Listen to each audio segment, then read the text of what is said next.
Hello everyone. இன்றைக்கி நம்ம பார்க்க போகிற டாபிக் பாரம்பரிய மரபியல். உயிரி தாவரவியலில் பாரம்பரிய மரபியல் பார்க்க போகிறோம். பாரம்பரிய மரபியல்லே என்ன அப்படின்னா ஒரு 4 வகை சொல்லியிருக்காங்க. என்ன அப்படின்னா முதல்ல ஊடுகடத்து மரபியல், மூலக்கூறு மரபியல், உயிர் தொகை மரபியல், எண்ணிக்கை சார் மரபியல் சொல்லிட்டு 4 சொல்லியிருக்காங்க. ஃபஸ்ட்டு இந்த ஊடுகடத்து மரபியல் அப்படின்னா என்ன அப்படின்னா, ஊடுகடத்து மரபியல் அப்படின்னா நம்ம பேரண்ட்லேருந்து கேரக்டர், நம்ம அப்பா அம்மாவோட பண்பு, ஏதாவது ஒரு பண்பு அவங்க பிள்ளைங்களுக்கு கடத்தப்படுதல் அப்படின்னா அதுதான் ஊடுகடத்தல் மரபியல் சொல்லி சொல்கிறாங்க. மூலக்கூறு மரபியல் அப்படின்னா என்ன அப்படின்னா, ஒரு பேரண்ட்டை உள்ள வெளிப்புற தோற்றம், புற அமைப்பு, அவங்களோட முகபாவனையாக இருக்கட்டும், அவங்களோட நடை உடையாக இருக்கட்டும், அது மாதிரி புற அமைப்பு நம்மளோட ஃபாதர் மாதிரி மதர் மாதிரி இருக்கிறது என்ன அப்படின்னா மூலக்கூறு மரபியல் சொல்கிறாங்க. உயிர் தொகை மரபியல் அப்படின்னா என்ன அப்படின்னா, ஒரு குழுவாக கூடியிருக்காங்க அப்படின்னா, இப்போ ஒரு குரூப் ஆஃப் பீப்புள்ஸ் இருக்காங்க, நம்ம ரிலேட்டிவாக இருக்கட்டும், நம்மளோட கூட பிறந்தவங்களா இருக்கட்டும், ஏதோ ஒன்று. அந்த இதில் உயிர் தொகை மரபியல் அப்படிங்கும்போது நம்ம அப்பாவோட ஒரே ஒரு ஸ்பெசிஃபிக்கான கேரக்டர் மட்டும் நம்மள்கிட்ட அப்சர்வ் பண்ணுவாங்க. இந்த கேரக்டர் இவங்க அப்பாட்ட தான் இருக்குது அப்படின்னு சொல்லிட்டு ஒரே ஒரு குறிப்பிட்ட கேரக்டர் மட்டும், குறிப்பிட்ட பண்பு மட்டும் நம்மள்கிட்ட ஐடென்டிஃபை பண்ணுறது தான் என்ன அப்படின்னா உயிர் தொகை மரபியல்னு சொல்லி சொல்கிறாங்க. எண்ணிக்கை சார் மரபியல். எண்ணிக்கை சார் மரபியல் அப்படின்னா என்ன அப்படின்னா, நான் ஒரு ஆள், என்கிட்ட என்னோட அப்பாவோட கேரக்டர் இருக்குது, எங்கள் அம்மாவோட கேரக்டர் இருக்குது, என்னோட பிரதர்ஸ் அண்ட் சிஸ்டர்ஸ் கேரக்டர் இருக்குது, என்னோட தாத்தா பாட்டி கேரக்டர் இருக்குது, என்னோட சித்தி சித்தப்பா, இது மாதிரி என்னோட ரிலேட்டிவ்ஸ் எல்லாத்தோட கேரக்டரும் என்கிட்ட ஒரு ஆள்கிட்ட இருக்கிறது தான் என்ன இது பண்ணுறாங்க அப்படின்னா எண்ணிக்கை சார் மரபியல்னு சொல்லி சொல்கிறாங்க. அடுத்து இந்த இதில் பாரம்பரியமும் வேறுபாடு. பாரம்பரியமும் வேறுபாடு அப்படின்னா என்ன அப்படின்னா, பாரம்பரியம் அப்படின்னா என்ன அப்படின்னா,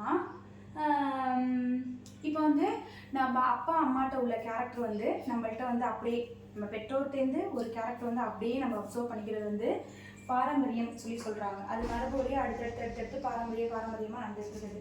இப்போ வேறுபாடு அப்படின்னா என்ன அப்படின்னா, அதில் 2 சொல்கிறாங்க. ஒன்று தொடர்ச்சியற்ற வேறுபாடு, இன்னொன்று தொடர்ச்சியான வேறுபாடு சொல்லிட்டு. தொடர்ச்சியற்ற வேறுபாடு அப்படின்னா என்ன அப்படின்னா, இப்போ நம்மளோட அப்பா அம்மாட்ட பேரண்ட்லேருந்து நம்மள்கிட்ட வர ஜெனட்டிக்ஸ் ஏதாவது தொடர்ந்து நம்மளோட பிள்ளைங்களாக இருக்கட்டும், நம்மளுக்கு அடுத்த பிள்ளைங்களாக இருக்கட்டும், அடுத்தடுத்து வர்றது தொடர்ச்சியான வேறுபாடு. இப்போ நம்மளோட அம்மாவோட கேரக்டர் நம்மள்கிட்ட இல்லை, ஆனால் நம்மளோட பிள்ளைங்களுக்கு இருந்துச்சு. இப்போ என்னோடய அம்மா கேரக்டர் என்கிட்ட இல்லை, என்னோடய பிள்ளைக்கு இருந்துச்சு அப்படின்னா அதுதான் தொடர்ச்சியற்ற வேறுபாடு. ஒரு இதுலேருந்து அடுத்து ஸ்டாப் ஆகி அடுத்து வர்றது தான் தொடர்ச்சியற்ற வேறுபாடு அப்படின்னு சொல்லி சொல்கிறாங்க. 2 டைப்பாக சொல்லி சொல்கிறாங்க. ஒன்று தொடர்ச்சியற்ற வேறுபாடு, இன்னொன்று தொடர்ச்சியான வேறுபாடு.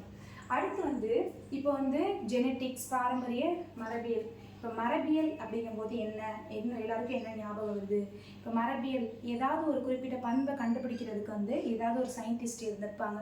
அதே மாதிரி இந்த மரபியல் பாரம்பரியமாக இந்த மரபியல் இருக்கிறது அப்படிங்கிறத யார் ஃபஸ்ட்டு கண்டுபிடிச்சா, அந்த அவங்க கண்டுபிடிச்சவங்க நேமு, அவங்களோட இயர்ஸு, அவங்களோட சக்ஸஸ்க்கு என்னென்னலாம் காரணமாக இருந்துச்சு அப்படின்னு சொல்லிட்டு பார்க்கலாமா? மரபியலின் தந்தை யார் அப்படின்னா கிரெகர் ஜோஹன் மெண்டல். 1822 to 1884 இவரோட இயர்ஸு. இவர் இந்த இது என்ன பண்ணார் அப்படின்னா, மரபியலை ஃபஸ்ட்டு இவர் தான் இன்ட்ரடியூஸ் பண்ணார். அவரோட வெற்றிக்கு காரணம் என்ன? இப்போ கிரெகர் ஜோஹன் மெண்டல் என்ன அப்படின்னா, அவர் கணிதத்துலேயும் சயின்ஸ்லேயும் ஃபிசிக்ஸ்லேயும் நிறைய விதமான பற்று இருக்குன்றனால என்ன பண்ணியிருக்காரு அப்படின்னா, நிறைய ஆர்வம், ஒரு மடப்பள்ளியில் தான் தங்கி படிச்சிருந்துருக்காரு. படித்து ஒவ்வொரு இதையும் ஆர்வத்தை அவர் வளர்த்து நிறைய அறிவியல் துறையில் நிறைய சாதனை பண்ணியிருக்காரு. நிறைய பல்கலைக்கழகத்துலையும் பயின்றிருக்காரு. அவர் தங்கியிருந்த ஒரு பல்கலைக்கழகத்தில் பேராசிரியராக இருந்திருக்கும்போது ஒரு கார்டன் ஏரியாஸ் இருந்திருக்கு. அந்த கார்டன் ஏரியாஸில் ஏன் எம்டிஆருக்கு கார்டன் ஏரியாஸ் நம்ம விட்டு வைக்கணும் அப்படின்னு சொல்லிட்டு நம்ம ரிசர்ச் பண்ணி பார்க்கலாம் அப்படின்னு சொல்லிட்டு 7 pairs ஆஃப் பிளான்ஸ் எடுத்துருக்காரு. 7 ஜோடி பிளான்ட்டு, 14 பிளான்ட் எடுத்திருக்காரு. எடுத்து அவர் நிறைய விதமான பிளான்ட்டை அந்த 7 பேர்ஸ்லேருந்து உருவாக்கலாம் அப்படின்னு சொல்லிட்டு அடுத்தடுத்து அவர் எக்ஸ்பெரிமெண்ட்டாக பண்ணி பார்த்துருந்துருக்காரு.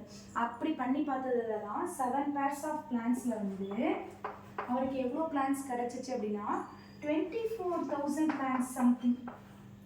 அவருக்கு பிளான்ஸ் 24,000 பிளான்ட்டுக்கு மேலே அவருக்கு நிறைய பிளான்ஸை அவர் கண்டுபிடிச்சிருக்காரு. அவரோட வெற்றிக்கான காரணம் என்ன அப்படின்னா, அவர் ஏதாவது ஒரு இதில் ஒரு பிளான்ட் எடுக்கிறாரு அப்படின்னா அதோட கணக்கு இத்தனை பிளான்ட் எடுத்திருக்கேங்கிற எண்ணிக்கையை வந்து அவர் அக்யூரேட்டாக வச்சுருந்தனாலையும், அவருக்கு ஃபிசிக்ஸ் அந்த கால வரைபடம் எல்லாமே அவருக்கு ஏற்ற மாதிரி இருந்தனாலையும், அவர் என்ன எடுத்திருந்தாரோ அதை ஒரு புக் மாதிரி போட்டு, ஒரு ரெக்கார்டு மாதிரி, ஒரு ஃபைல் மாதிரி போட்டு, அன்னன்னைக்கு அவரோட திட்டம் எல்லாத்தையும் எழுதி எழுதி எழுதி எழுதி ஒரு ரெக்கார்டு மாதிரி புக் மாதிரி வச்சுருந்தனாலையும், இந்த ஒரு பிளான்ட் எடுத்துக்கிற அதோட நேமாக இருக்கட்டும், அது பாட்டு என்ன பாட்டு எடுத்துக்க எல்லாத்தையுமே எழுதி எழுதி எழுதி எழுதி எழுதி எழுதி ஒரு புக் மாதிரி ஸ்டோர் பண்ணி அந்த புக்கையும் வந்து என்ன பண்ணியிருக்காரு அப்படின்னா பப்ளிஷ் பண்ணியிருக்காரு. அதுதான் அவரோட முழுமையான வெற்றிக்கு காரணம் அப்படின்னு சொல்கிறாங்க. பட்டாணி ஆய்வு தாவரம் அவர் எடுத்தது ஃபஸ்ட்டு என்ன அப்படின்னா, பட்டாணியை தான் ஆய்வுக்கு எடுத்திருக்காரு. ஒன்று வந்து ஊதா நிற பட்டாணி தாவரம், இன்னொன்று வெள்ளை நிற பட்டாணி தாவரம். இப்போ ஊதா வெள்ளையும் எடுத்துக்கும் போது ரெண்டையுமே இது பண்ணிக்கும் போது என்ன, இந்த தாவரத்தை வந்து இதோட தாவரத்தோட பூக்களில் வந்து மேலே வந்து நல்லா வந்து தேய்ச்சி விட்றாங்க. ரெண்டையும் நல்லா உராய்வு பண்ணிவிட்டு அந்த இதுலேருந்து வரக்கூடிய பட்டாணி விதைகள்லேருந்து என்ன இது கிடச்சிருக்கு அப்படின்னா, ஊதா நிறம் கொண்ட தாவரம் வந்து அவருக்கு கிடச்சிருந்துருக்கு. ஃபஸ்ட்டு ஒரு தாவரத்தை எடுத்து அந்த தாவரத்துலேருந்து 6 தாவரம் 7 தாவரம் வர மாதிரி கண்டுபிடிச்சிருக்காரு. அதுக்கப்புறம் வந்து ஒரு 7 பண்புகள் கொண்டதில் வச்சு அவர் அடுத்தடுத்து அவர் கேரக்டர் வந்து எப்படி வந்து ஒரு பிளான்ட்டை கொண்டு வரலாம்னு சொல்லி பார்த்துருக்காரு. ஃபஸ்ட்டு வந்து தாவரத்தோட உயரம், நெட்டையான தாவரம் குட்டையான தாவரத்தை எடுத்து வந்து ரிசர்ச் பண்ணி பார்த்துருக்காரு. அடுத்து கனியோட வடிவம்,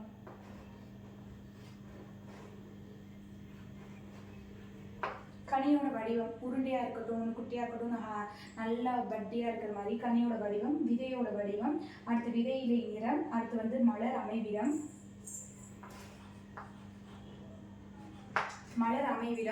மலர் நிறம், கனி நிறம். இந்த இது எல்லாத்தையுமே என்ன பண்ணியிருக்காரு அப்படின்னா அடுத்தடுத்து இந்த இதில் ப்ரொசீஜர், இப்போ தாவரம் எடுத்துக்கிட்டாரு, கனி எடுத்துக்கிட்டாரு, விதை எடுத்துக்கிட்டாரு, மலர் எடுத்துருக்காரு, மலர் நிறம் எடுத்துக்காரு, கனி எடுத்துருக்காரு. இது மாதிரி 7 பண்புகள் கொண்ட ஒரு தாவரத்திலிருந்து அடுத்தடுத்து என்ன பண்ணியிருக்காரு அப்படின்னா ரிசர்ச் பண்ணி பார்த்துருக்காரு. அதில் அவருக்கு என்ன ஒரு பண்புலேருந்து எத்தனை பண்புகள் உள்ள தாவரம் கிடச்சிருக்கு, ஒரு கலர்லேருந்து எந்தெந்த கலர் தாவரம் கிடச்சிருக்குன்னு சொல்லிட்டு அடுத்தடுத்து இந்த 7 பண்புகள் வந்து பண்ணி பார்த்துருந்துருக்காரு.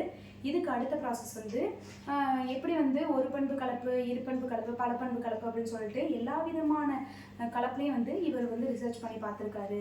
அது என்னன்னு சொல்லிட்டு நெக்ஸ்ட் கிளாஸில் டீப்பாக பார்க்கலாம் ஃப்ரெண்ட்ஸ். தேங்க்யூ.